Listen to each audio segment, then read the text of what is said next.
Nossas crenças e valores são resultado do nosso convívio em diferentes grupos. A família, os amigos e os colegas de trabalho, por exemplo. Esse sistema de princípios regula nossos comportamentos e ações e influencia na forma como enxergamos o outro. É nesse meio que nasce o preconceito. No Viver Ciência de hoje, você vai entender como a mídia é capaz de reforçar determinadas visões de mundo e as consequências que isso pode acarretar. A forma como vivemos em sociedade e o jeito como enxergamos as coisas podem ser entendidos por meio da chamada teoria das representações sociais. Representações sociais é um sistema de crenças e valores que regula a nossa vida no mundo social e que modula o nosso jeito de enxergar as coisas, né? Um exemplo disso, quando alguém pergunta para você: você é preconceituoso? Né? As pessoas respondem sim ou não, enfim, cada um tem sua posição, seu ponto de vista. A resposta dada, ela é, na verdade, aquilo que eu acredito, portanto, as minhas crenças e os meus valores.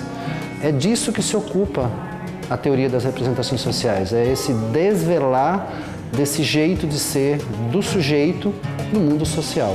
Essa teoria é importante para tentar desvendar quais são as motivações de atitudes discriminatórias, como o racismo, o machismo e a homofobia. Então a teoria se ocupa dessas explicações para tentar entender por que as pessoas atuam como atuam, né?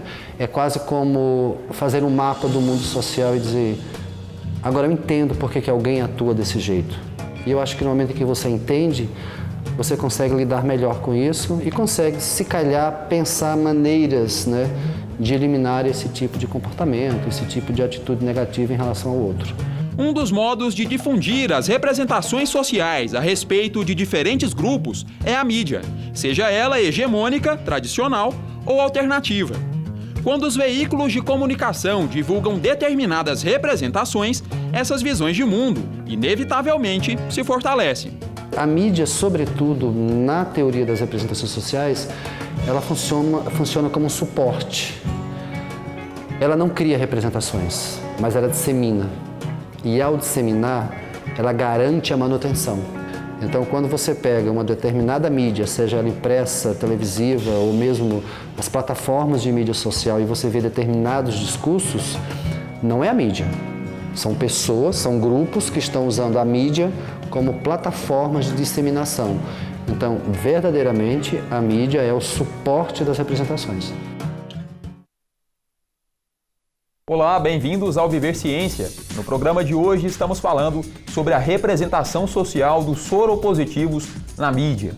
Vamos apresentar nossas convidadas. Marília de Almeida e Almeida, que é jornalista e mestra em comunicação, e Sandra Maria Brunini de Souza, doutora em epidemiologia das doenças transmissíveis e professora da Faculdade de Enfermagem da Universidade Federal de Goiás. Bem-vindas, obrigado pela presença. Divina, agradeço o convite. Igualmente, também agradeço essa oportunidade. Bom, a gente começa o nosso bate-papo com as dúvidas do público. Vamos ver a primeira pergunta. Meu nome é Thaís e eu queria saber por que a mídia investe tanto em estereótipos. Então, eu acho que a mídia, ela investiu, ao longo da história, ela investiu bastante em estereótipos, que é uma forma fácil de contar histórias. Mas eu acho que isso tem mudado nos últimos tempos, assim. Eu acho que, especialmente as minorias, estão sendo representadas de uma forma menos estereotipada. E principalmente nas mídias alternativas, né, Marília? Especialmente nas mídias alternativas, que acabam sendo uma pressão também para a mídia convencional se atualizar, se mudar. Adequar, né? Isso. Aos novos tempos. Isso. Ok, próxima pergunta. Eu sou o José Carlos e gostaria de saber se o preconceito na mídia é um reflexo da nossa sociedade preconceituosa. José Carlos, eu não acredito que a nossa sociedade seja preconceituosa. Eu acredito que existam grupos, né, que se utilizam desse espaço da mídia, essas várias plataformas, para manifestar seus pensamentos, os seus diversos modos de pensar, mas isso não significa que o pensamento individual de alguns grupos, eles reflitam o comportamento de toda uma sociedade. Acredito que a nossa sociedade, ela caminha cada vez mais para uma sociedade inclusiva, para uma sociedade aberta, e a prova disso são as transformações que nós vemos. E é isso que a gente deseja, claro. Próxima pergunta. Meu nome é Giovanni e eu gostaria de saber se a internet ela ajuda a reforçar poucas visões de mundo ou ela ajuda a propagar diversidade de opiniões. Então, Giovanni, isso dá uma tese aí longa. Eu, na minha opinião particular, eu acredito que a internet ela dá espaço para diversas opiniões. E aí depende das pessoas se posicionarem ou não. Tem algumas pessoas que preferem não se posicionar diante de inúmeras questões e outras preferem. Então eu não acho que a internet ela dá voz para um grupo, para uma opinião só. Eu acho que ela dá espaço para todo mundo e depende das pessoas usarem esse espaço. Ok, o Viver Ciência faz agora o seu primeiro intervalo. Continue com a gente. Ainda hoje, você vai conhecer uma pesquisa sobre a representação social da pessoa com HIV/AIDS no jornal impresso. E no quadro Casulo de Ideias, Rafael fala sobre a importância de respeitarmos as pessoas que convivem com a doença. Tudo na vida tem que ter respeito, porque se não ter respeito, tudo vai ficar desequilibrado. Tipo, alguém não vai gostar do outro, aí vai ser tudo ruim na vida.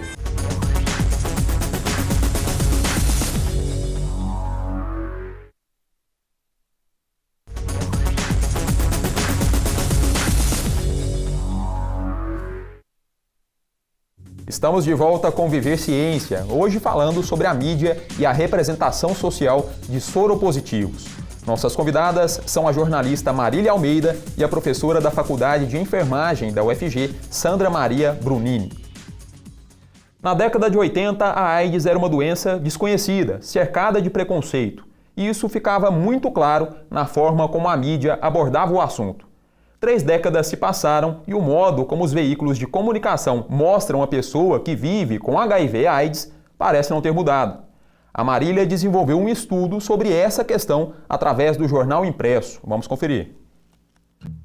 Foram analisadas 8 matérias de capa do jornal O Estado de São Paulo que tratavam da AIDS. 4 publicadas em 1985 e mais 4 em 2015.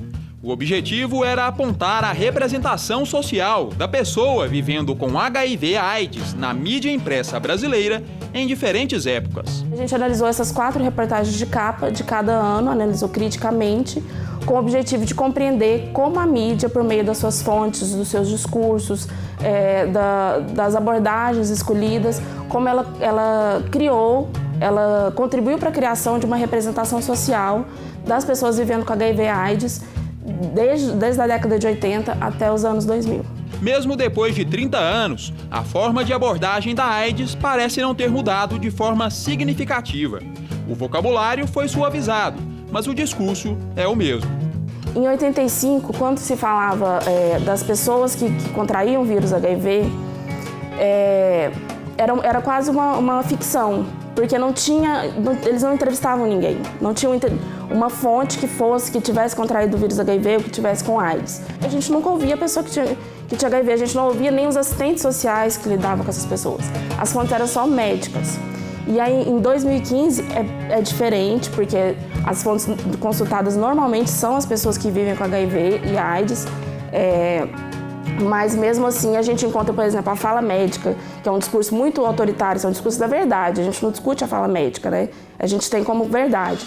Os médicos, eles continuam mais ou menos com o mesmo discurso, de que os gays procuram isso, de que enquanto eles não pararem com essa promiscuidade, as coisas não vão mudar. A gente constatou que a representação social dessas pessoas que vivem com HIV/AIDS, ela não mudou de 1985 para 2015. Permanece como de homens homossexuais, promíscuos e culpados pela sua condição. A pesquisa mostra a importância de se falar de AIDS no Brasil e da representação social das pessoas que têm o vírus, pois o estigma e o preconceito em relação à doença dificultam a prevenção e o tratamento. É importante falar sobre a AIDS mais de 30 anos depois do surgimento oficial dela, porque ela ainda não foi resolvida. Assim, a gente ainda não descobriu uma cura, ela ainda é uma doença que eu acho que por mais que se descubra a cura, como é uma doença ligada à sexualidade, ela sempre vai estar estigmatizada, assim como as outras doenças, sífilis, as outras DSTs. É uma doença muito estigmatizada. Então eu acho que é importante falar, tanto porque ela não está resolvida do ponto de vista biológico, quanto porque o preconceito ainda é muito grande. Marília, na década de 80, a quantidade de matérias na mídia como um todo, com a temática da AIDS era muito maior do que em 2015. Isso. Em 85, no jornal que eu analisei, que foi o Estado de São Paulo, o número de matérias em 85, de matérias não, de textos que abordavam a AIDS, tanto cartas do leitor, com tudo. Em 85 eu encontrei 220 textos e em 2015 foram 91. Sendo que em 2015, na maior parte das vezes, a AIDS não era a temática principal desses textos. Ela era citada em outros assuntos, ela não era a temática principal. Mas isso é natural, porque em 85 a AIDS estava começando a ser descoberta, estavam descobrindo quais populações que seriam vulneráveis, o que era essa doença, então é natural que em 85 tivesse bem mais. O que não quer dizer que a gente tem que abandonar essa temática na mídia agora. E por que você escolheu a mídia impressa para fazer essa pesquisa, essa comparação? Eu escolhi primeiro por uma questão de afinidade e também porque a mídia impressa, especialmente esses jornais que têm alcance nacional, eles servem como agências de notícia. Então, eles são reproduzidos em jornais do interior, em jornais daqui de Goiânia. Eles têm um alcance muito grande também na televisão, que essas manchetes são lidas no rádio. Então, o alcance da mídia impressa, ela é muito maior do que a própria mídia impressa. Então, a escolha foi mais ou menos por isso. Marília, a representação social ela não pode ser ignorada como simplesmente a opinião dos outros, porque muitas vezes essa opinião se traduz em preconceito que atinge muitas pessoas, não é isso mesmo? Isso. A representação social ela não morre em si mesma, assim, ela não se encerra em si mesma. Ela tem consequências práticas na nossa vida. A representação social, que um dos grupos do qual eu faço parte, né, dos inúmeros grupos que a gente faz parte, essa representação social, ela vai refletir na forma como eu vou agir no mundo. Então, se a minha representação social, por exemplo, das pessoas vivendo com HIV/AIDS, é uma representação social discriminatória, preconceituosa, isso vai se refletir na forma como eu vou agir diante dessas pessoas, na forma como eu vou cobrar políticas públicas para essas pessoas ou não cobrar. Isso tem efeitos na nossa vida prática na sociedade. Professora Sandra, muitas vezes a representação social não condiz com a realidade. Nesse caso específico da pesquisa da Marília, né, ela colocou aí o perfil, né, a representação social, na verdade, da pessoa com AIDS no Brasil, homem, homossexual, promíscuo. Bate com o perfil da pessoa com AIDS que vive atualmente no Brasil? Olha, essa é uma questão assim que nós estamos revendo, né? Durante muitos anos, esse foi o perfil da infecção e da AIDS propriamente dita no Brasil.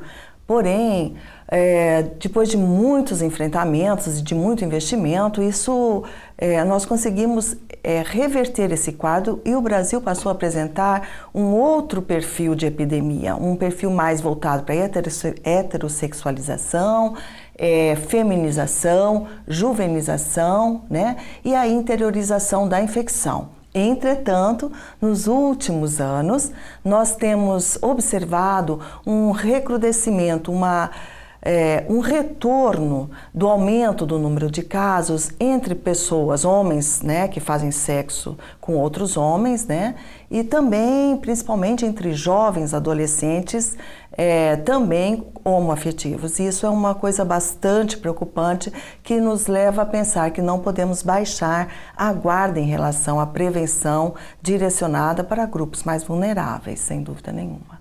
E é interessante, só complementando, que teve um período que, na época que eu estava na faculdade, que eu estudava isso, que o grupo prioritário, assim, de contaminação eram as mulheres acima de 50 anos e casadas, né? Que os maridos infiéis levavam HIV para dentro de casa, assim. Que é um grupo que a gente nunca imaginaria, né? Que é o que a gente chama de heterossexualização, que foi a entrada da mulher nessa cadeia de transmissão do HIV.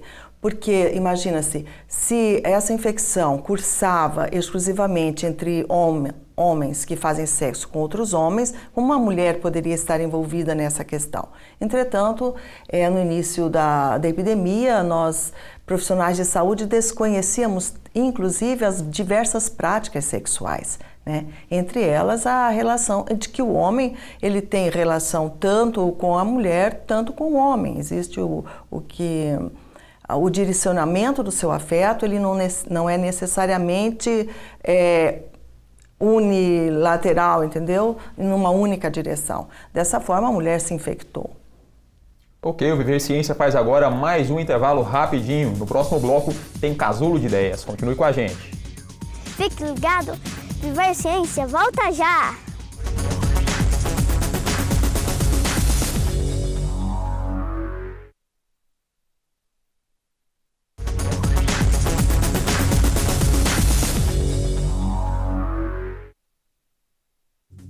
Estamos de volta com Viver Ciência. O tema de hoje do nosso programa é a representação social dos soropositivos na mídia. Como será que as crianças enxergam as pessoas com HIV/AIDS? Não dá para saber. O grupo em questão é muito extenso, o que exigiria uma pesquisa bastante ampla. Agora, como o Rafael, de 8 anos de idade, enxerga essas pessoas, você vai descobrir já. E olha, é uma lição de moral para muito adulto, viu? Casulo de Ideias no ar.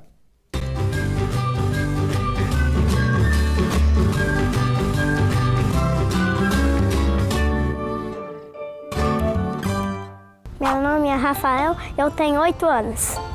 Rafael, o que é a AIDS? A AIDS é uma doença que pode ser transmitida por contato de sangue. E quais que são as consequências da AIDS? AIDS, tipo assim, se você tiver AIDS e você pegar uma gripe, você morre. Por que será? Porque tem muito pouco exército que se chama imunidade. Qual que é a função desse exército? Proteger o nosso corpo, combater as doenças. Como são as pessoas que têm AIDS? Elas são largadas por causa que tem AIDS e os outros pensam que qualquer coisa que se encostar nela transmite AIDS. O que você acha das pessoas que acabam se afastando de quem tem AIDS com medo de pegar a doença? Isso é errado, mas pode pegar AIDS com contato de sangue, pode abraçar e beijar, mas não tem problema. Rafael, como nós devemos tratar as pessoas que têm AIDS? Tratando com remédios, tratando como se fosse um amigo. Tudo na vida tem que ter respeito, porque se não ter respeito, tudo vai ficar desequilibrado. Tipo, alguém não vai gostar do outro, aí vai ser tudo ruim na vida. Por favor, gente, cada amigo que você tem, respeite.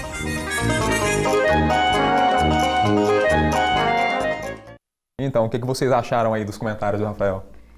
As respostas do Rafael só reforçam a importância de uma educação para os direitos humanos desde a infância, né? As respostas dele mostram isso, que ele é um menino que já é educado nesse sentido, de respeito ao próximo, de todas as pessoas, né? É muito interessante, né? Ele mostra assim uma consciência, né? Cidadania, ética, empatia, né? Ele fala de amor, ele fala de cuidado, ele fala de esperança, ele fala de tratamento, ele fala de igualdade. Então, perceber isso numa criança também me dá esperança, né? De que talvez essa nova geração ela seja diferente, né? Ela realmente possa fazer a diferença que a minha geração não conseguiu fazer, né? Professora Sandra, na contramão do mundo, infelizmente, os casos de AIDS no Brasil vêm aumentando, a um ritmo aí de 3% ao ano. Por quê? Essa foi uma divulgação da UNAIDS recente, esse ano ainda, e que nos preocupou bastante. Na verdade, é complexa essa resposta, porque esses 3% ao ano não é que está na contramão de países desenvolvidos, né? Mas também na contramão de alguns países, como por exemplo da África subsaariana, que conseguiram superar suas deficiências e controlar a transmissão de casos. O que acontece, na verdade, é que quando nós falamos de AIDS, nós estamos falando de doença. E o que nós não conseguimos, o Brasil deixou de investir. Na verdade, tiramos o pé do acelerador, talvez por outras demandas que tenham surgido. Por exemplo, 2015 para cá, o Brasil se viu lutando com outras epidemias, principalmente as arboviroses, a Zika, né? O ano passado a mídia foi tomada pela Zika. Nós pouco ouvimos falar de AIDS, né? Mas isso significa que pessoas não estão fazendo não fazem o diagnóstico, não fazendo o diagnóstico, não podem ser tratadas. E não sendo tratadas, elas mantêm-se firmes na cadeia de transmissão, né? Existe uma meta da Organização Mundial de Saúde que a gente chama assim 90, 90, 90. Quer dizer, 90% dos indivíduos que são portadores do vírus devem ser diagnosticados. 90% devem ser tratados, porque não adianta ser diagnosticado e não ter acesso ao tratamento. E 90% deve conseguir controlar a sua carga viral, deixando-a indetectável. Infelizmente, nós não temos conseguido isso, porque o diagnóstico é pouco, apesar da tecnologia disponível, as pessoas não têm acesso a essa tecnologia, seja por falta de informação, por uma série de outros problemas, mas principalmente falta de informação, né? E também de disponibilidade da rede de atender a toda essa demanda. A rede hoje de serviço, a rede SUS hoje, ela é uma rede sucateada, infelizmente, né? Nós gostaríamos que fosse uma realidade diferente, mas está aí na mídia, principalmente aqui em nosso estado, a gente vê isso direto, é sucateada e está atendendo demandas outras, como, por exemplo, as epidemias causadas pelos arbovírus, né? Dengue, chikungunya e zika.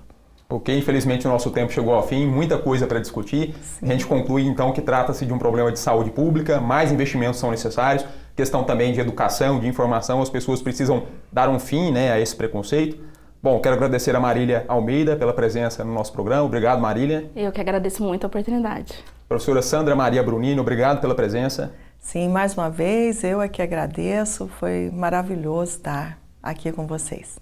Também achei. E obrigado a você que nos acompanha até aqui pela TV e pela internet. Esse programa em breve também vai estar na íntegra no nosso canal no YouTube, ok? Obrigado pela atenção, um abraço e até a próxima. Tchau!